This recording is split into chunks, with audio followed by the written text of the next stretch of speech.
Hello and welcome to Lost in Sci-Fi and Fantasy. I'm your host Leo, and today we're talking about the latest in the legendary monsterverse, Godzilla x Kong, The New Empire. But yes, so it is the latest film in what is called the Monsterverse by Legendary Pictures. So the Monsterverse was created when Legendary was able to acquire the rights to the Godzilla films, or at least to make Godzilla films, and so that's what they did. They made a Godzilla film, then I think they made a second one, then they did Skull Island, I think, then they did Kong Versus. Again, I'm not entirely sure about the order there. But overall, I like the films. They're pretty good. My favorite one is King of Monsters, because I feel that one is the kind of definitive Godzilla experience. It's the one that actually panders to the whole fandom, the established fandom of Godzilla, by using more Godzilla characters. So it's not just Godzilla. You actually have Rodan, Mothra, and Ghidorah. So overall, very happy about that. So I liked it. As well as I think they also had some other Toho monsters hidden in there as Easter eggs, but you don't really get to see them much. But oh well. But anyway, this film is the latest one, and it was pitched when it was about to be released as a Godzilla and King Kong buddy cop film. And I think that is a bit of a straight up lie. Because while they, begrudgingly work together, it's at the end of the film, and it's for maybe 10 minutes that they actually work together. After that, they kind of part ways. That's about it. But I'm getting a little bit ahead of myself. What's the movie about? Well, in order to begin explaining this film, I should probably work my way back and kind of catch you up on the Monsterverse in general. Now, I've watched all of it except for the latest TV series that they released called Monarch: Legacy of Monsters, because that's an Apple TV Plus exclusive or whatever. So I haven't seen that yet. So what I'm going to do is just kind of give you a general, chronological timeline. So way back when in the 50s-ish, well, technically all the way back in World War II, two fighter pilots crashed on an island that turned out to be Skull Island. In this alternate universe, for King Kong at least, the ship that went to Skull Island to create a film or documentary, or it kind of depends on which version of King Kong you're looking into, but usually they're trying to shoot a film.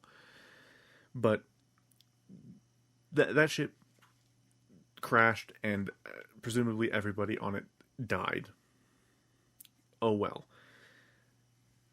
Then the pilots crashed on the island, had to kind of begin to work together in order to survive. Then in the 70s, or I guess in the 50s-ish, Monarch has kind of been established, and that's where Monarch Legacy Monsters is kind of weird. It's a whole split timeline thing. Again, just kind of skipping that. 70s, team goes to Skull Island to investigate it and find the two pilots as well as the crashed ship and Kong. Kong is able to kind of help protect them and whatnot, but a lot of them die. In fact, the person that you kind of think is supposed to be the main character gets killed. He just gets killed off screen. It's sad. But a lot of people do just suddenly die in Kong Skull Island. Then after that, Monarch is properly established and a proper company or government organization. But 2014 hits. Mudos. Well, I guess technically sometime in the 80s or 90s. something happens with Bryan Cranston's character. Anyway, again, Mudos, 2014. They attack. Godzilla goes, deals with that in San Francisco, causes issues. Monarch has to kind of come in and study him. Then,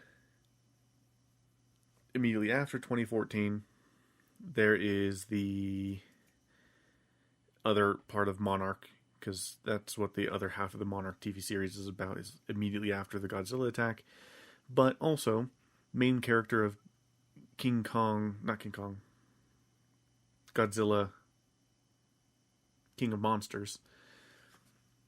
Main character in that was present during the 2014 disaster, tragedy, and he's just trying to, move on from said tragedy. Ended up getting a divorce, whole mess. Overall, the people thing, it's fine, but turns out a whole bunch of monsters are getting riled up, because turns out there's a lot more Titans than just Godzilla, and they're getting riled up because something's coming. What's coming is Ghidorah.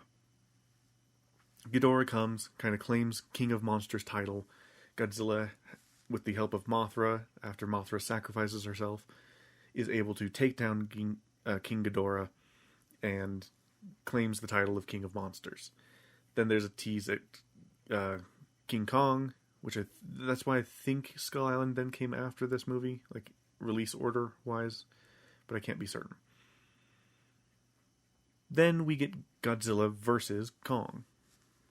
In this movie, Kong comes to claim title of king, but it's kind of half-assed, and now Millie Bobby Brown's character's like shifted into conspiracy theory realm, and specifically like seeks out a conspiracy theory podcaster, and her story kind of goes down the drain for me in the sequel. Overall, the film is not bad, but yeah. But they bring in the last survivor of Skull Island, and they're trying to bring Kong out in order to help balance things, maybe to like get Godzilla under control, because Godzilla's doing some weird stuff.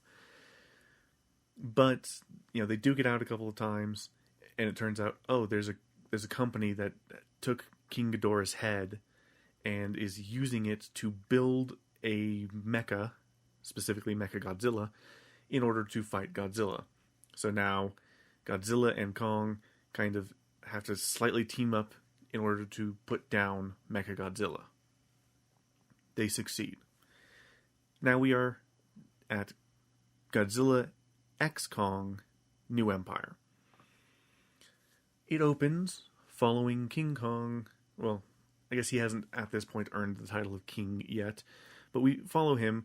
There's a certain peace that's been established, because in the previous film, the Hollow Earth was discovered, and that is where Kong comes from. And a lot of these Titans seem to actually come from here as well. And so he is roaming the Hollow Earth in order to try to find more of him. Even though he kind of found a ton of their skulls in the last film, but he's still on the hunt, I guess. And he is making poor progress, especially since he has a bit of a toothache. Ugh. So he has to take a trip to the surface, which is Godzilla's territory, to get his root canal, I guess. Meanwhile, Godzilla is on a hunting spree. He takes down a monster in Rome, and then he sleeps in the Roman Colosseum, like a little cat in a cat bed. And he gets up and moves around because he senses something, but they're not sure what he senses. They fear that it's King Kong or Kong because of the toothache, but no, seems fine. Meanwhile, the outpost down in the Hollow Earth has been attacked after they received these weird, mysterious signals. And it turns out that the last surviving person of the tribe on Skull Island, she has also been seeing these symbols in her dreams, and she's been like kind of taken over by them to like draw them. And so she insists on going with them into the Hollow Earth to investigate. And they do, along with the Conspiracy Theorist podcast from the previous film. I think overall the cast in this is much more balanced than it was in Godzilla vs. Kong, because it's kind of pared down. There isn't really a main character per se, so each character kind of gets partial focus, so it overall works fine, with the exception of the fact that, you know, they all end up being a little bit underdeveloped. Just a little bit. So as they go exploring, Kong is on his own journey. After he got his tooth fixed, he decided to go back down, and when he went home, he noticed something wasn't quite right. So he went to his hunting grounds and noticed something that wasn't quite right, as like a hole opened up down. So he goes down to investigate, and he finds more Kongs. He actually finds them. And it is explained that there was like a Kong civil war where the Civil War leader Scar King wanted to control humanity, so the other Kongs and Godzilla had to put him down, or specifically Godzilla like put him down and trapped him, imprisoned them in a fiery section of the Hollow Earth. And Kong has now kind of entered that section, has gotten ambushed, specifically by a baby Kong, who kind of lures him in, touches the gentler side of Kong, but it's a trap, and he gets attacked, and the little baby Kong also attacks him. He gets so mad that he actually ends up using the baby Kong as a weapon, like flailing the baby Kong around, hitting the other Kongs. And at one point he tries to save one of the Kongs from falling, pulls them up, but they grab a knife, so he pushes them back down. And it's a whole kerfuffle. But he's eventually led by the baby Kong that he kind of forges a bit of a bond with into a trap, and then eventually to the actual lair of Scar King, where he, tries to fight Scar King for dominance, but fails because Scar King turns out has a bit of a secret weapon on his side. Meanwhile, with the humans that are in Hollow Earth, they investigate the outpost, see that it got absolutely destroyed, try to see the camera, see that there is another great ape. Then they come across a temple made by humans. It turns out that the tribe from Skull Island originated from the Hollow Earth, and the Hollow Earth sect of this tribe is still thriving. Mostly. They've been sending out distress signals constantly, supposedly. It's basically stating that ever since each attack that's been happening with Godzilla, these people have been sending out a distress signal every time. The distress signal lures Godzilla in to help try and protect them. It's a bit of a weird thing, but I guess that works. They find them, and it is told, the general prophecy is this. Basically the normal backstory, but part of what Scar King did is when he was thrown into this area, he kind of started to consolidate power more, using a secret weapon, another Titan named Shimu, I think it is. Basically, take Godzilla, put Godzilla on all fours, and make ice. It's cold. So that's Shimu, and make all white with blue spines and whatnot, and I think a little bit of pink, maybe. No, I think it's mostly blue. Anyway, ice dragon. It's an ice dragon that's controlled by a crystal at the end of Scar King's bone whip, and that is what Scar King uses to win the fight against Kong, who ends up fleeing that fight after being massively, having one hand massively damaged, flees to the village, with the people, and they have a vet who's the one that replaced his tooth, who brings in a experimental thing that they cut funding for because they didn't want to make Titans stronger, but it turns out that the prototype just so happened to have been taken to the armory at Outpost 1 in the Hollow Earth. It's kind of coincidental, but it's a dumb action movie. What do you expect? So they fly that in, attach it. Now Kong has to either accept it or rip it off, accepts it, yay, and now must defend them. Is told that he needs to go get help, so he flees to go get help, while the Skull Island girl has to try and summon Mothra, which I was very happy to hear. Basically, this is where it's kind of going a little bit more into the original form of Mothra. They still kind of missed it, because in King of Monsters, when they introduced Mothra was an egg for most of the movie, like Mothra is in most Mothra movies. They missed an opportunity because they had twins in the movie, but they didn't use them for that purpose. They hinted at it, but they didn't use it. Now here they're kind of moving more overtly in a similar but not the same direction.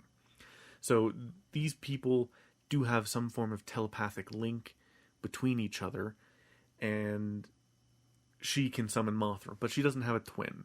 So small marks there, and also they don't sing. She doesn't sing. She just summons Mothra, and it works. Mothra literally is summoned out of nothing. No egg, no anything. Just boom, Mothra. Mothra goes to be able to break up the fight between Kong and Zilla. In time, the fight's broken up. They come in, fight Scar King. Gravity gets weird. Then they go for their final battle up on the surface. Bing, bang, boom. That's pretty much the movie. It's a very simple plot, and it's not that long of a movie. It comes out to just under 2 hours, and it's serviceable. If you want a nice taste of Godzilla, then this is fine. This is popcorn Godzilla, while Godzilla -1 is more, the invested Godzilla, where you're invested in the story, not necessarily the flashing pictures and go boom that happens on the other one. And I'm perfectly fine with Godzilla being a bit silly at times, and this is kind of one of those examples. I mean, it happens. Godzilla's plot leading up to his joining Kong is, after he senses something, he starts going around trying to consolidate power. He goes to a French nuclear facility and destroys it and absorbs all of their radiation. Then he goes and challenges a specific Titan called Tiamat, whose lair is right at a convergence of solar radiation in the Arctic. So he goes, fights Tiamat, kills Tiamat, and then hunkers down in the radiation spot. Now, my biggest criticism of the Godzilla plot in this Godzilla film is that, one, he is used very sparingly. He pops up like every so often. It's mostly a King Kong film, if I'm being honest. And his fights are over in a literal flash. In fact, it's one of those things where these fights, like the two main fights that he gets into in this film, like at the beginning and the middle, demonstrate how silly this version of Godzilla is. Because this version of Godzilla can almost freely use his atomic blast. And he also is able to charge it up by absorbing other sources of radiation. But when it counts, he doesn't do it. See, he almost immediately, in the Rome fight, bursts it out, kills the thing, done. With Tiamat, there's a little bit of a scuffle, a little bit of a thing, then he busts it out, and the fight's done. Like, each fight lasts maybe 3 minutes, at most. And so I think the Rome one's like a minute at most. Because it's just supposed to be kind of an example of, hey, this is something that Godzilla's doing. But the problem is that it shows that he could easily end this fight in an instant. In fact, it makes it to where there's a big question as to, is the villain of this film, Scar King, that big of an actual threat? His main source of power is the fact that he controls a Titan, really. And once that's destroyed, he is killed fairly easily.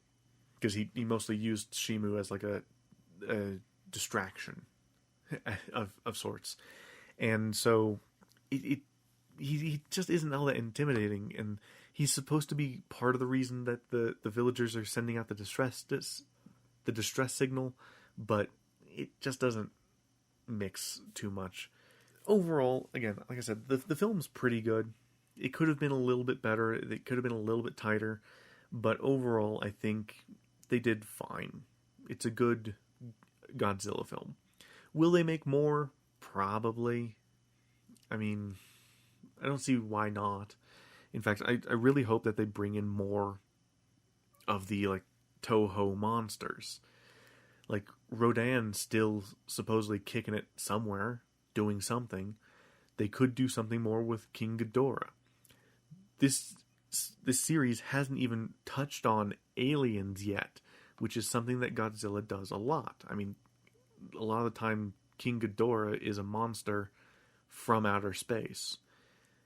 But I would love to see a monster like Anguirus or Jet Jaguar would actually be kind of fun, too. Or Space Godzilla or Destroya would be kind of cool. Bringing in the concept of the oxygen destroyer would also be kind of cool. Although I think they kind of did that with Dr. Serizawa specifically, because they did the legendary movies did have a Dr. Serizawa. He sacrificed himself, I believe, in King of Monsters, setting off, instead of an oxygen destroyer, I think it's just a nuke that he sets off. I can't fully remember. I haven't watched that movie in quite a while. But there's a lot of cool characters. I would love to see like a return of Ghidorah, because Ghidorah is supposed to be one of Godzilla's kind of big threats, but they've only used him for one movie. But I was very happy to see Mothra come back. Bit of a weird way, but it works. It works for me, to be completely honest, and I'm just happy that Mothra's back. Mothra's my favorite of the Toho monsters, I think. It's just something that I really enjoy about Mothra. Possibly the theme. I really like the Mothra theme. The CGI is fine. You feel a little bit weird when you're in the Hollow Earth sections because it's just a little bit off-putting. And also, the series seems to be shifting slowly away from surface problems. While there are multiple fights on the surface, most of the focus and direction of the film is on the Hollow Earth. So there's a bit of a question as to what the future of the series is going to do. I mean, at the end of this film, Kong technically officially earns the title of king. He kind of assumes the leader role for all the other Kongs with his new friend / pet / partner, Shimu, because Shimu, after the crystal's broken, the spell's broken, and Shimu turns heel on Scar King and kills Scar King. Or at least freezes Scar King so Kong can crush him. So Kong returns with Shimu and Mini Kong to the other Kongs to set them free and to rule over them anew. So technically that could be the end of Kong's story. He could maybe end up teaming up with Godzilla again at some point. Honestly, it's a big question as to where it could go, and they didn't really leave much in the way of an opening for more films to be made. I mean, of course there's other Titans still out there, but it's shown that Godzilla deals with those Titans as if he's, blowing his nose. He walks by them, sneezes, and they die. He seems to be permanently taking up residence in Rome. He seems to have taken a liking to the Roman Colosseum as a bed, which I found kind of funny. But yeah, we'll just have to wait and see. They'll announce something probably within the next year or so, if they do plan on making more, because that's kind of what they did with this film. They sent out a teaser shortly after Godzilla versus Kong. It It wasn't all that long after, actually. But the teaser came out, and I was like, oh, that's cool. And then you waited a long time for more information. But with that, I think we'll go ahead and leave this episode kind of short. Sorry about that.